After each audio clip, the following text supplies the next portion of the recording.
नमस्कार दोस्तों, जय हिंद, जय भारत, वंदे मातरम।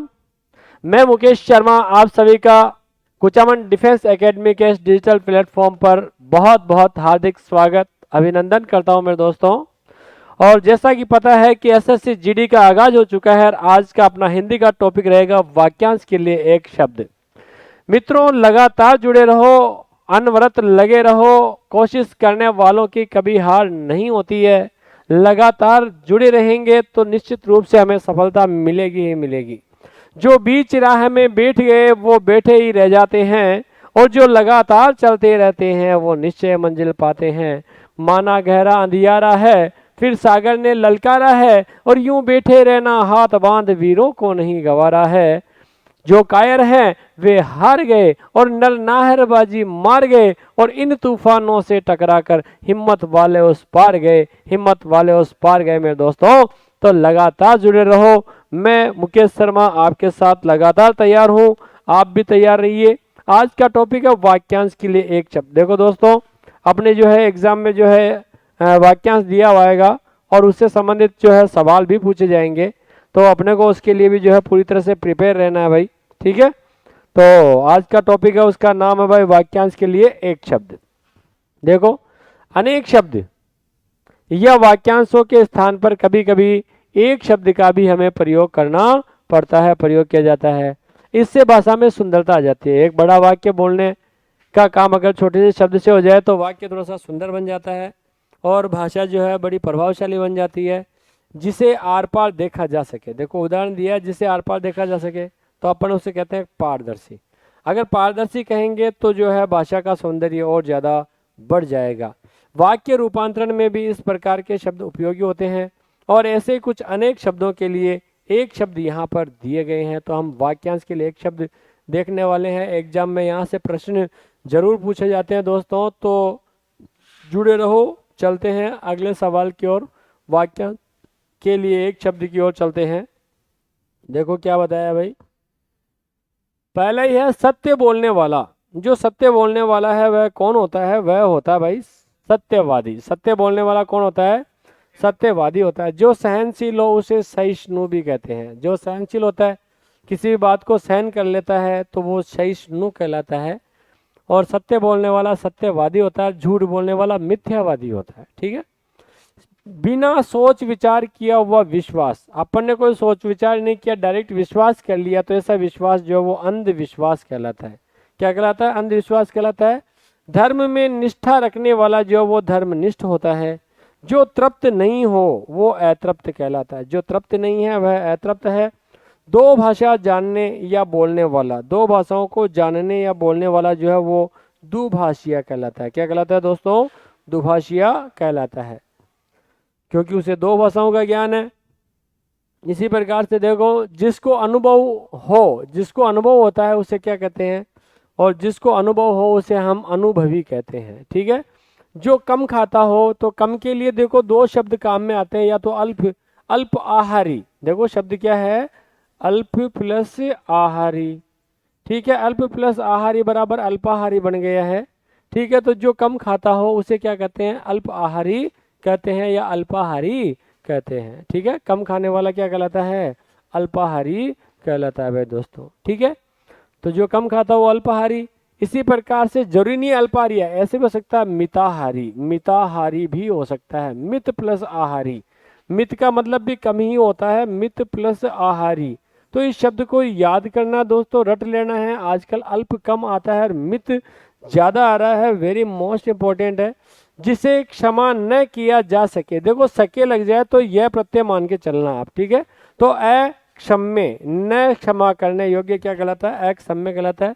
जिसका मूल्य न आंका जा सके, अब जिसके मूल्य का अपन पता ही नहीं लगा सकते वो क्या कहलाता है? अमूल्य कहलाता है भाई। जिसका मूल्य अपन आंक नहीं सकते वो अमूल्य कहलाता है।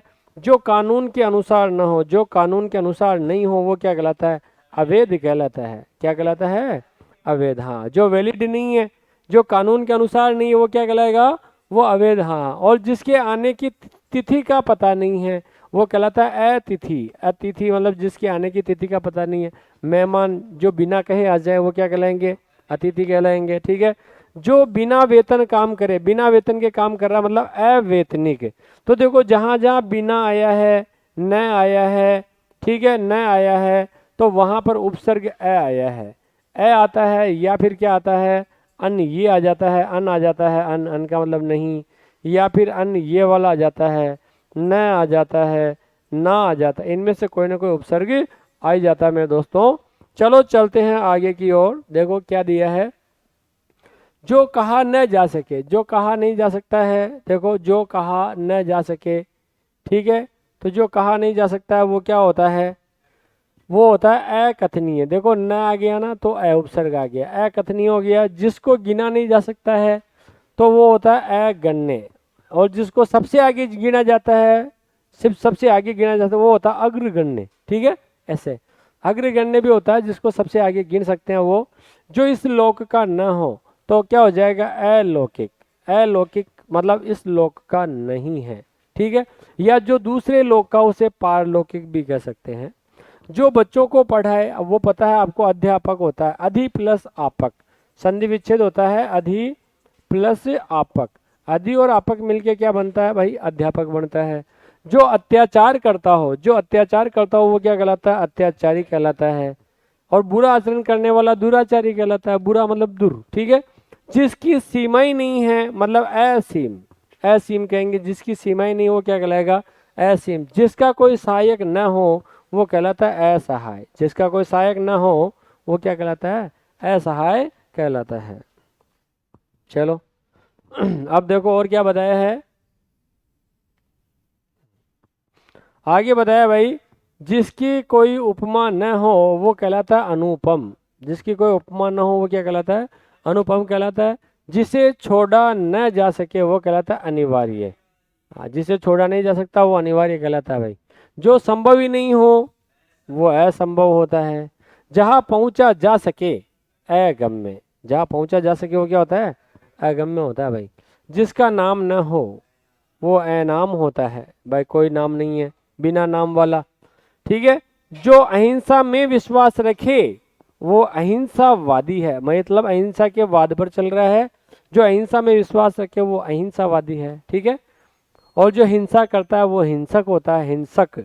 जिसका वर्णन न किया जा सके वो कहलाता है अवर्णनीय, जिसका वर्णन नहीं किया जा सकता है वो होता है मेरे दोस्तों अवर्णनीय। चलो देखो अगला क्या दिया है भाई, आगे दिया है जो परिचित नहीं हो, जो परिचित नहीं हो वह क्या कहलाएगा।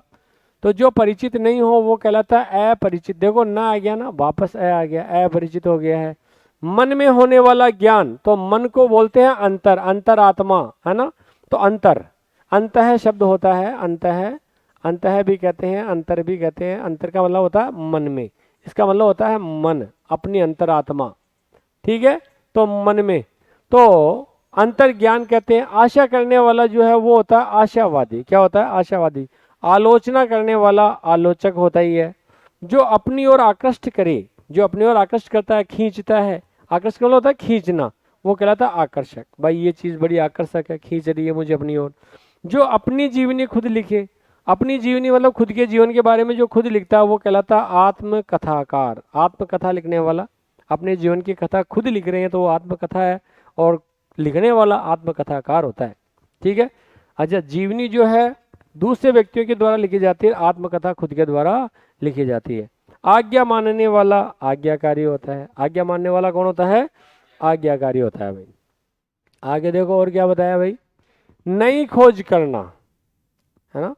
तो बताया है नई खोज करना। अब कोई चीज है नई खोज करी तो वो आविष्कार कहलाता है। कोई चीज की अपन, कोई चीज है नया नया जो है खोजा तो आविष्कार है।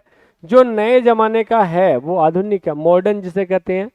दूसरे देश से कोई चीज मंगाना वो आयात कहलाता है। और भेजना, भेजना क्या कहलाता है, निर्यात कहलाता है। ये भेजना जो है वो निर्यात हो जाएगा भाई, ठीक है, ये निर्यात हो गया है। ईश्वर में विश्वास रखने वाला कौन होता है भाई, आस्तिक होता है। जो भगवान में विश्वास करता है वो आस्तिक होता है। और आस्तिक का अगर विलोम करें अपन तो इसका जो विलोम है वो क्या हो जाएगा, विलोम हो जाएगा नास्तिक। जो ईश्वर में विश्वास नहीं करता वो नास्तिक होता है भाई। दूसरों का आभार मानने वाला वो होता है आभारी या कृतज्ञ। लेकिन जो आभार नहीं मानता है वो क्या कहलाता है, वो कहलाता है कृतज्ञ। ये होता है कृतज्ञ या एहसान फरामोश। क्या कहलाता है? एहसान फरामोश भी कहलाता है, एहसान फरामोश कहलाता है। कौन कहलाता है? जो किए हुए एहसान को नहीं मानता है। तो ये आपके विलोम हो गया। क्या हो गया है? विलोम हो गया है। विलोम क्या हुआ है? कृतज्ञ या एहसान फरामोश। जो दूसरों का आभार मानता वो आभार, ये कृतज्ञ है। कृत मतलब किए हुए को, ज्ञ मानने वाला, जानने वाला। ठीक है। छोटा भाई अनुज, अनुज है मतलब बाद में जन्मा। अनु का मतलब क्या होता है? बाद, बाद या पीछे। जो पीछे जन्म लेता है वो अनुज कहलाता है। और अग्र जो पहले जन्मा हो, पहले को बोलते हैं भाई अग्र। और जय का मतलब जन्मा, जो पहले जन्मा है वो अग्रज है, जो पीछे जन्मा वो अनुज होता है। छोटा भाई अनुज कहलाता है, बड़ा भाई अग्रज कहलाता है। अब देखो आगे क्या बताया। आकाश में दिखाई देने वाला 7 रंगों का धनुष है। जो आकाश में दिखाई देता है 7 रंगों का धनुष है, वो क्या कहलाता है? इंद्रधनुष कहलाता है। 7 रंगों का धनुष होता है इंद्रधनुष। आकृति होती है आकाश में, बरसात आदि होती है उसके बाद में। दूसरों से ईर्ष्या करने वाला, सीधी सी बात है, ईर्ष्यालु होता है, ईर्ष्या करने वाला। ठीक है। जिसका हृदय विशाल हो, जिसका हृदय बहुत बड़ा होता है, वो कहलाता है उदार। उदार हृदय वाला है, उदार आदमी है। एक होता है उधार, किसी से ऋण लेते हैं ना, वो उधार होता है। उधार का मतलब होता है ऋण। तो इनमें अंतर होता है पर्याप्त। ठीक है। आगे देखो, जो ऊपर कहा गया है वो उपर्युक्त होता है। हम क्या करते हैं? उपरोक्त लिख देते हैं। उपरोक्त, उपरोक्त नाम का कोई शब्द नहीं होता है। शब्द क्या होता है? ऊपरी प्लस उक्त। देखो ऊपरी, इस ऊपरी का मतलब होता है ऊपर की ओर, और उक्त का मतलब होता है कहा हुआ। तो ये ऊपरी और उक्त मिलकर के उपर्युक्त शब्द का निर्माण करते हैं। जो बाद में अधिकारी बने, तो जो बाद में अधिकारी बने वो क्या कहलाता है? उत्तराधिकारी। उत्तराधिकारी, उत्तर का मतलब बाद में, उत्तर का मतलब ही बाद में होता है। जहाँ दवाई मिलती है या इलाज होता है, दवाई मिलती है इलाज होता है, वो औषधालय कहलाता है। औषधालय, चिकित्सालय। ठीक है। कलाकारों द्वारा बनाई गई वस्तु, अब कलाकार बना रहे हैं तो वो कलाकृति होती है। क्या होती है? कलाकृति। कलाकारों द्वारा बनाई गई वस्तु कलाकृति। इसी प्रकार के एसएससी जीडी में बहुत इजी इजी सवाल आते हैं मेरे दोस्तों। तो आपको इनको लगातार पढ़ना है, बार बार पढ़ना है। और मैंने बता दिया कि कोशिश करने वालों की कभी हार नहीं होती। तो लगातार कोशिश करते रहें, जुड़े रहें। जो अपने काम में होशियार हो वो कहलाता है कार्य कुशल। क्या कहलाता है? जो कार्य कष्ट सहन करके किया जाए वो कष्ट साध्य कहलाता है। मिट्टी के बर्तन, मिट्टी के बर्तन बनाने वाला कौन होता है? कुम्हार। कुम्हार भी कहते हैं, कुंभकार भी कहते हैं। भाई कुंभकार भी मिल जाए तो टेंशन मत लेना। ये तत्सम है। तत्सम मतलब संस्कृत का शब्द है, हिंदी में जो का त्यों काम में आ रहा है। और ये तद्भव है, मतलब संस्कृत से बना हुआ है लेकिन थोड़ा सा बिगड़ा हुआ रूप है। गलत मार्ग पर चलने वाला कुमार्गी होता है। कु का मतलब बुरा, बुरे मार्ग पर चल रहा है वो कुमार्गी है। ऊंचे कुल में जन्म लेने वाला कुलीन होता है। भाई ऊंचे कुल में जन्म लेने वाला क्या होता है? कुलीन होता है। तेज बुद्धि वाला, जिसकी बुद्धि तेज होती है वो कुशाग्र बुद्धि होती है। कुश के जैसे आगे का भाग कुश की तरह जो तीखा होता है, कुशाग्र बुद्धि होता है। किए गए उपकार को मानने वाला, किए गए उपकार को मानने वाला क्या कहलाता है? कृतज्ञ कहलाता है। क्या कहलाता है? कृतज्ञ कहलाता है। ठीक है। चलो अब देखो, हाँ अब जो है अपन अगले वीडियो के अंदर और पढ़ेंगे विस्तार से। और भी जो है ऐसे ही बहुत सारे शब्द आने वाले हैं मेरे दोस्तों। यदि आप इस चैनल पर नए हैं तो सब्सक्राइब करना नहीं भूलना है। सब्सक्राइब करना है, ज़्यादा से ज़्यादा वीडियो को लाइक करें और शेयर भी करना है मेरे दोस्तों। फेसबुक पे, व्हाट्सएप पे मैं आपके साथ में यूँ ही लगातार लगा रहूँगा। पूरा सिलेबस आपको करवाएंगे बहुत ही शानदार जानदार तरीके से। बस और कुछ नहीं चाहिए, केवल शेयर करो और लाइक करो, बढ़िया बढ़िया कमेंट करो। मिलते हैं फिर ब्रेक के बाद। जय हिंद, जय भारत, वंदे मातरम। और यदि कोई ऑफलाइन पढ़ना चाहता है तो कुचामन डिफेंस एकेडमी में उसका बहुत बहुत हार्दिक स्वागत, अभिनंदन है। सभी विषय जो है यहाँ बराबर तरीके से आपको पढ़ाए जाएंगे। जय हिंद।